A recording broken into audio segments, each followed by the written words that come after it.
Welcome to Mental Wealth, the podcast to invest in your mind. Here I will help you make sense of your mind and behaviours, giving you the tools to have your best life. There is so much to share, so let's get into this episode and explore another great topic. Welcome to episode 38.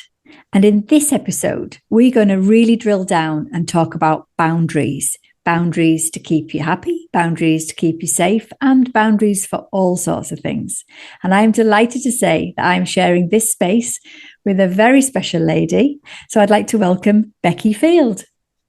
Oh, thanks, Alison. It's lovely to be in. Thank you for asking me. Oh, it's brilliant. So tell everyone a little bit about you first. Okay, so I'm a dog mum. I've been partners with Alan for just over 30 years. I can't believe that. I live in Marple. I work from home. I work with small business owners, but also coaches as well, just to look after their well-being while they're running a business. And yeah, that's me. I've newly found love of the gym in the last 6 months, which I'm delighted about. And yeah, I have very, very firm boundaries, which is always a good sign. Isn't it? So you're a perfect person to have in on this episode. Because I think one of the things I observe, with the way that we all are, we're wired, aren't we, to be liked, to want to do things that please people. But it just means that we are probably going to not put ourselves first or not have a boundary that keeps ourselves safe. And I'd love us to just explore some of the challenges as to why we don't do it, and then also lots of tips on how to keep. And if you're the queen of boundaries, then you can definitely share some insights for us. So let's have a just think about some of the behaviours that I certainly see, and I'm sure you do as well, Becky, why people find it difficult to stick to a boundary, create a boundary, don't even realise that they need one. What kind of things do you often hear people say? Well, I think, to be honest, sometimes it's because it's generational. So they're just doing what they've always known to do. The expectation that is to continue the pattern. For some people, they desperately, desperately want to be liked, loved, nurtured, all of those things. That quite often, which obviously we need, that's just a normal thing. But usually it's because, they haven't, I suppose sometimes they just haven't ever stopped to ask themselves what is important to them. Yeah. It's not really a place where most people go, oh, do you know what? I think I'm going to think about myself today. Yeah. Well, I think you raise a good point. I think we're so in auto, aren't you, with day-to-day lives. We have a lot of patterns and habits in our day. You might have the same routine in the morning, but you also have the same routine in the way that you think about things and the way that you do things. And I think, working with people like us helps create that space to pause and actually think, well, what do I do? Why do I do that? And what am I doing there? And does it serve me? And actually asking yourself, does it serve you? Is it working for you? We often don't do we? So that's our first thing, isn't it? Is that we actually need to stop and think about what are we doing and what are we not doing? Yeah. And it's also about allowing yourself time to do that, which is, if you're a busy parent or carer, or you just, like I say, we just don't do it. And often, challenging ourselves to stop and just go, okay. But quite often, I was saying to somebody yesterday, Alison, that quite often we reach a point where it's almost like the straw that's broke the camel's back. We reach a point that we can't take anymore. And that's when we learn to stop and say, now what do I need to do? Yeah. Which is such a shame, But I think it's a good point, because sometimes we are ignoring, we know that we need to be doing different things, but we're ignoring, aren't we? And I think, for me, the whole point of this podcast is to try and prevent people from hitting that brick wall, prevent the burnout, prevent literally where people have broken themselves because they have pushed in directions that are not right for them, and certainly put up with things that are 100% not right for them. Yeah. And there's a saying in a lot of 12-step fellowships that I belong to, that we get to the point where we accept the unacceptable, or the unacceptable becomes normal. And both of those statements are absolutely true. And we just live accepting the unacceptable because nobody's there to challenge. And I think, that's where coaching comes in. As you know, it's invaluable, where even if you just listen or watch or however you access any form of coaching, just to really stop and just spend 10 minutes just pondering certain questions that would make all the difference. I think so. I love to use the word curiosity there. If you're just going to pause, just self-coach, just write stuff down, write your thoughts down, and just be in that space where you're just like, wow, I wonder why I might be doing that, or I wonder why that might have happened. In there might be just some magic, mightn't there, that just pops up for you. Yeah, absolutely. And obviously your journal is just perfect to do that, isn't it, on a day-to-day basis? Yeah, brilliant. Thanks. Yeah. No, it's fantastic. I think it's, if you're anything like me, anything stationery, anything journaling, it's just fantastic. And again, it forces you to sit down and just think about your day and think about what you want. Brilliant. I love that. So let's come back to boundaries then. And let's come back to one of the things, or some of the things that I hear people say, which I think is critical to say out loud, because that's the whole point of this podcast and lots of others, is to hear other people saying these things out loud that everyone's doing, or lots of people are doing. Because when we hear, oh, other people do that, okay, it's not just me. So all the things that I say are to show us that it's not just you. And one of the things I hear a lot of people say around boundaries is they're worried about feeling selfish, rude. It feels uncomfortable for the first time, maybe, to actually say no or yes or something else. And I think that needs just airing, doesn't it? Just that thing about being rude or selfish because you've put yourself first, or you've said no to something. What's your take on that, Becky? Yeah, that's definitely one of the things. But what I always say is give yourself time. You don't have to really cut it off as a firm no. There's always ways because I work with so many people who lead with empathy, so they care too much. Not that they can care too much, but that's how they feel. They care too much, and they definitely don't want to say no. So I say, okay, let's look at the alternatives to no. Let's look at how we can say no, but in a softer way that really suits the person, the individual saying it. Nice. So a lot of people, I say, give yourself the gift of time to go, can I get back to you on this? Yeah. Would it be okay if I followed up in a week's time just to let you know where I'm at? And it's just that gift of time which will make the huge difference, especially if you're the sort of person, if someone says, can you help me? And you just go, yes, straight away. Exactly. Before they even know. Some people say yes before they even know what they're saying yes to, which is exactly. Again, it's that wanting to please, isn't it? Wanting to say yes because they think that's the right thing to do. And I think one of the, I love your ideas of, and I would work with people in the same way of, how can you say no without saying no? Can I do it here? Or, would this be okay for this? But I think one of the flips that I often get people to think about is, if somebody does that to them, so if someone says, oh, I can't today, but I can next week, is that okay? And of course, yeah. So why is it different for you? Why don't you remember that it's the other person 9 times out of 10?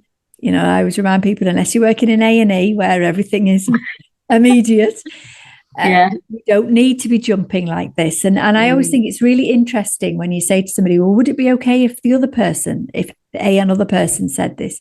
Yeah, of course it would be. It'd be fine. Maybe they're busy. Maybe they're just looking after themselves. So when you hear somebody looking after themselves, what do you think of them? Well, I think they're great. Yeah. And it's another way is to really acknowledge that vulnerability and say to people, do you know what, Alison, I really struggle to say no, but I'm going to have to say no in this case.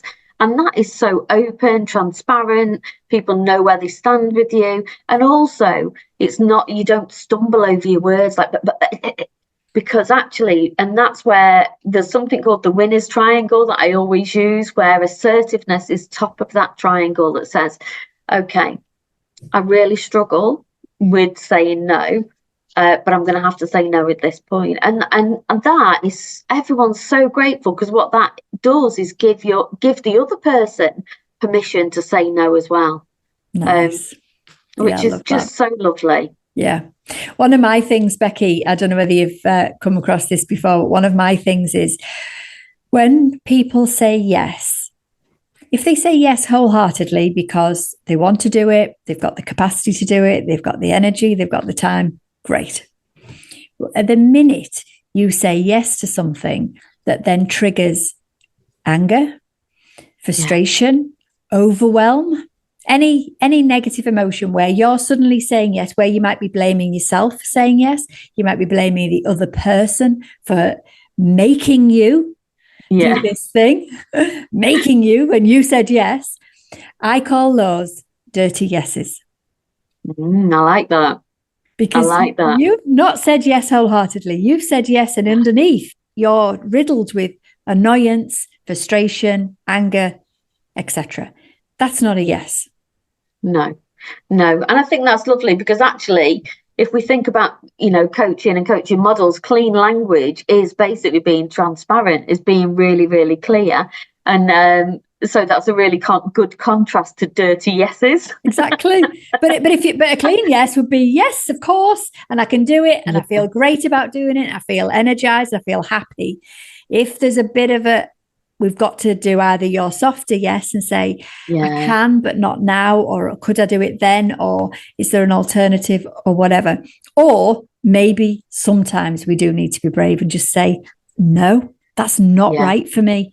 Because that's the other thing that I think we lose sight of, is being authentic to ourselves. There's wanting to fit in, there's trying to do things because people are telling me it's the right thing to do. But if it's not what you want to do, and you can say, actually, no, I don't want to go that place or do that thing, and then tap into that feeling of having empowered yourself. I think that is a special space that is quite weird for lots of people, because they don't feel able to say no, and then they don't really enjoy the feeling of having said no, so they get the whole thing's lost. Absolutely. And then you're in this vicious cycle of berating yourself. But another thing that I've said actually only this morning to somebody was, even if you can't do it, but you can volunteer somebody else or introduce somebody else who could do it, that is still helping. And a lot of people I work with are natural helpers. And they really, really want to help. But sometimes by actually putting them in front of somebody different is helping even more, because you're literally helping somebody else, but also making a great introduction to people. Yeah, I love that. Brilliant. And I think something else that popped in my mind when you said that, Becky, was there are times where people are asking us to do things that aren't the right thing, not because you need to say no, but because the other person needs to take responsibility for themselves. And again, there are lots of people, particularly women, who get involved in doing things that actually the other person needs to take that wholeheartedly responsibility. And actually by doing it, you're creating and continuing the problem. Yeah, absolutely. And again, if you don't mind me saying, in 12-step fellowships, they call that enabling. We're enabling people to stay in a position where they don't take responsibility, which is really hard, especially, like you say, parents, women, whoever, who feel overly responsible for somebody. But I always like to say it's like a safety net, and sometimes some people need to fall so that they then take that responsibility. Exactly. And it's real, for somebody who's empathic, who's caring so much, they find that really hard just to pull that rug under.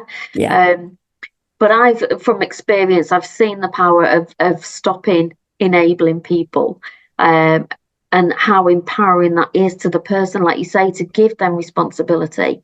It's just wonderful to watch. It really is. And I think So for some, and I'm sure you've got a few people in your minds as I say this, for them to be able to say no or not me, if they think they are maybe helping the other person, sometimes that can be the driver, can't it? So actually, when they get their heads round, if I keep saying yes to this person, I'm just disabling them, I'm just disempowering them.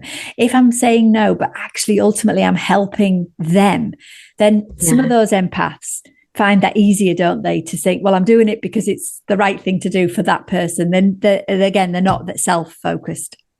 Yeah, absolutely. And there's an exercise that I do is draw a line down the middle. So if you're saying no, what you're actually saying yes to on the flip side.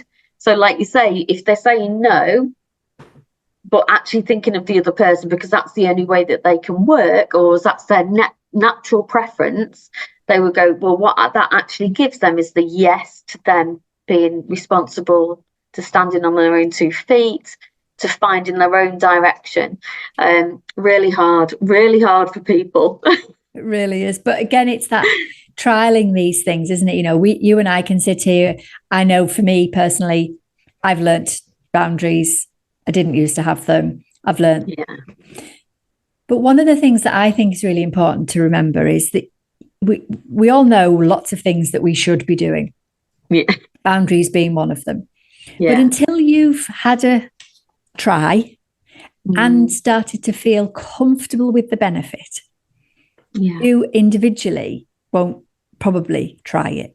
So it's a bit like going to the gym. You know, first you don't feel the benefit, it's hard work, it's less motivated. Then suddenly, you start feeling a little bit nicer in your clothes, or just a little bit fitter, or you can see the results on the machine, and then you're motivated. So for me, some of these things that we've got to try and get going, we have to push ourselves very consciously to make them happen. And then eventually it's like, yes, it does work. I'll keep doing it, rather than it be just something that somebody else is telling you should be doing. Yeah, absolutely. And if you're anything like me, if someone tells me I should do something, I dig my heels in even further. But all I say to people, just practice saying these things to the mirror. I'll get back to you on that. Or practice with your friends who know what you like, but who aren't going to respond in a way that's really negative to you. If you say no, just say, look, can I, even with your closest friends, I'm just practicing something for a month. If I say no to you, will you, and just do it that way. And I think I've seen.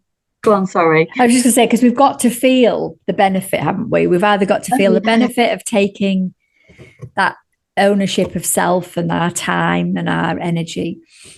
We've got to be able to learn how to check in. I mean, I think that's the other thing that I often think, if we could create some sort of a little checklist, if somebody asks you to do something, or it might not even be to do something as in a job, it might just be to go somewhere or do something.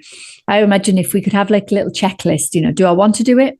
Have I got the energy to do it? Have I got the money to do it? Have I got the capacity to do it? So basically, tick, tick, tick. Yeah. I'll wholeheartedly say yes. But as soon as there's do you know what? I'm not feeling it. I feel a bit tired, burnt out. We've got to learn to check in with ourselves, haven't we? Yeah. And I do that. I have 3 questions. So if I want to buy something, I have 3 questions. So it's funny you should say that. Can I afford it? Will it make me happy? Most things usually do make me happy, Alison, to be honest. And does it fit the bigger picture? Nice. Or is it a bargain? I love a bargain as well. That's being brought up in Southport with car boots. But loads of questions. So if I say 3 yeses to it, I will go and buy it. But like you say, ask yourself. So choose 3 questions. And I always say, use the language that you like. Yep. So like you say, do I really want to go? Do I really want to go? Will this make me happy? Whatever is driving that person. So whether, does it mean a greater connection with my friends? Whatever is driving, just asking yourself, like you say, those 3 questions. And again, that is part of that gift of time. Yeah. If you have your 3 questions, you're not saying yes instantly. Can I get back to you? Can I get back to you tomorrow? Perfect. just gives you that gift of time. Yeah. And remembering that if somebody else does that to you, usually it's okay. So why isn't it okay for you to be the one that's taking that step forward? Let's talk a little bit about self-boundaries, Becky, and kind of how because you've obviously just shared with us that you've recently started the gym and you love the gym. What about self-boundaries? Because sometimes it's easier, isn't it, to set a promise with somebody else, and then you don't want to let them down. But then when it comes to ourselves, we can be the first ones to stop doing something because, it's only us.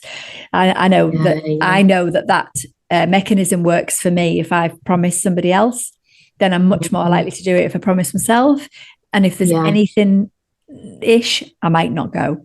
What's your thoughts on that sort of self, and what's your strategies if you've got yours? It's again, it goes back to what's more important.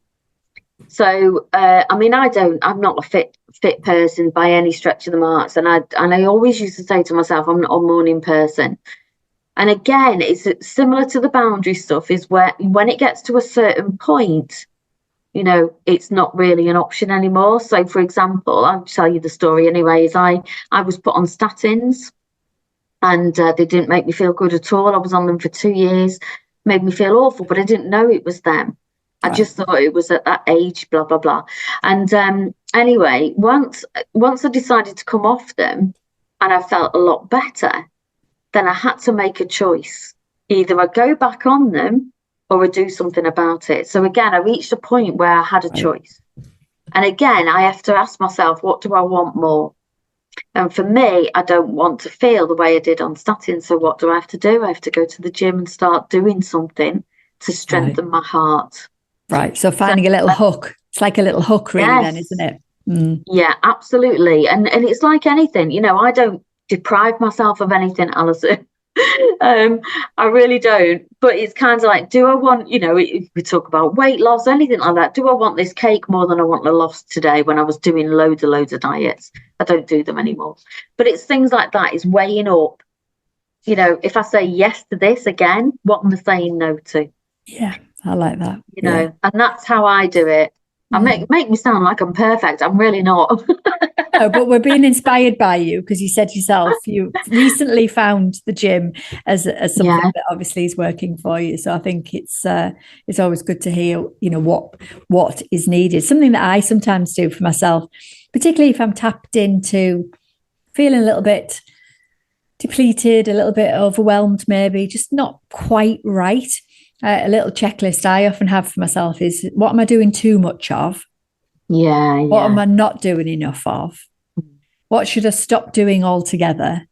And what shall I start? And the stop and start usually has just one, whereas the other two might have a couple of things, because I might have suddenly realised I've stopped, I don't know, whatever, listening to some podcast that I used to listen to that I really enjoyed. It doesn't matter what it is. But for me, it's that, one small thing that you could just start doing. Because I know for a lot of people, especially with the way that we all live today, there are so many things that you can be doing for well-being and for yourself. Sometimes we become disabled, don't we, because there's almost too many and we can't possibly do them all. And then the self-beating comes in. Exactly. It's funny you should say that. I've just started a book called Just One Thing. It's every single chapter is about just adding just one thing into your day. And once you've got that, so that's why I've stayed at the gym, because I'm working with it says is a group, because he basically, Connor, the PT, says you just change one thing at a time, Becky. And you know what, with you just saying that now and reading that book, it is. So focus, my focus has been, let's come off the statins. I'm off the statins. My focus has been, come off HRT, come off. I've done that. And then my next thing is increase water. And it's like you say, but again, if I was left to my own devices, I would do all of it and not succeed. Yeah, because you do a little bit of this and a little bit of that, and then you forget, and then And I asked, and it's asking us another mentor, which I can see my PT as a mentor, to guide me and say, this is what long-term success looks like. Yeah. And even though it's not long term, but 6 months to somebody who's never done anything in 48 years is long term. I love that. I love that. But we do, you know, to make these things successful, whatever it is that we're all talking about, you know, whatever, whoever's listening, whatever your thing is that you want to get going, it is that self boundary. It is that kind of how you're going to do it. But then there's a load of boundaries around other people and what impact they're going to try and have on you and your time, because, you know, we are all being pulled potentially from pillar to post, and you've got to decide. I mean, you know, my thing, the end of this podcast, you know, in the outro, I say, what's the one small thing that you can take from this conversation, you know, because you can't take everything that we've talked about, but if you can go for one and really try and think about that one, then for me, you've made a big step. Yeah. And it's like you say, if you're in a family, if you live with other people, of course you have to consider other people. But at the same time, if you fit it in with you and be really assertive, it's not about being just saying, this is what I'm doing. Yeah. Being assertive, transparent, then everybody else, I'd call it like a dance, Alison. So you just change your dance and they have to learn the moves or they don't. Exactly. I mean, I often remind people that sometimes when you do make a change, it can be quite a shock. Yeah. So that's why doing it gently, doing it kind of for everyone, for yourself and others. You know, we don't want to be doing massive transformational shifts and changing everything and everybody around you is going, what's happened there? You know, that doesn't work. But sometimes we have to, you know, retrain people to fit in with our plans. And actually what I often observe is that when you make a change, people change around you. So interestingly, I was talking to somebody Saturday, I ran a workshop around prior time, really, juggling time and things. And one of the things that she said, the culture that she works in, no one takes lunches. They all sit at the desk, and that's just kind of expected. And if you say you're going to go out for a walk or something, everyone sort of like glares at you. Yeah. Anyway, by the end of the hour and a half that we were together in this group, I asked everybody, what's the one small thing that you're going to take a change for? And she said, I'm going to go for lunch. I'm going to walk around the block for 20 minutes at lunch. Yeah. And she said, I will be looked at. And I said, well, what will be interesting is the ripple effect is, what if after you've done it for a couple of days, somebody else says, do you know what? I'll come with you. Yeah, absolutely brilliant. I hope, do you know what? I've got all goosebumps. I hope it does happen. There'll be outrage. She works in the NHS. And she said it's such a bad culture. And then the other thing that I always think is so important to say is when you do that, so you do take a boundary to say, no, I'm going to stop. I'm going to have a proper 20-minute break or half an hour even. God, long gone are the days where we used to have an hour for lunch. But you take that break, or you realise that your head's fuzzed and you just say, do you know what, I'm done. I'm going to shut my laptop and I'm going to go and do something else. If you do that, I know it takes bravery when you're busy. I get that. It's very tempting to just think, I'll just do this and I'll just get this done, I'll just get that. But the risk of you burning out is obviously the longer term plan risk. But in the short term, you're not being effective. So actually, if you take that 20 minutes, half an hour or whatever you've got, come back, having had a change of scenery, having put that place, that time for you, you'll come back and you'll probably smash the work. Absolutely. I do a frisbee throw with the dog. So whenever I finish something, I'll go outside in the garden and we throw frisbee for a little while. I've got 2 dogs, but one of them will chase the frisbee. And then I feel amazing. Exactly. Only for 5 minutes, and then I'll come back in and crack on with the next, the next task. But we feel like we have to glue ourselves to our work, or if you're not working, you're gluing yourself to something you just need to change your scenery. The brain doesn't work in this sort of one thing, does it? No. And I used to walk around, I'll disclose this because I've left now. I used to walk around with a piece of paper going, I used to walk around the whole of the college with a bit of paper. I just know I could go for a walk, but I looked as if I was doing something. I love so that's a top tip for you. I love that. Make yourself look busy, but really be going on a walk. I love that. Brilliant. Oh, Becky, it's been absolutely lovely to share this space with you and hopefully just help people see that, so many people are in the same space. And yet we often know what we need to do, but we don't pause and stop and think about how can I change up what's going on? We roll weeks. People keep saying, oh, the weeks are galloping by. Yeah, they are. But at what expense? Yeah, exactly that. Yeah. And thank you so much. It's been wonderful to speak to you. Oh, lovely. Thank you, Becky, for coming and sharing all your wisdom with us today. Thank you for listening and sharing in this episode of Mental Wealth. Remember, you can subscribe wherever you get your podcast. My last question to you is, what is the one small thing that you can take action on from this episode? Message me on Instagram or through our website with questions you'd like me to explore. You'll find the links in the show notes. I'll be back with more tools and tips to make sense of your mind in the next episode. In the meantime, be kind to yourself. Bye for now.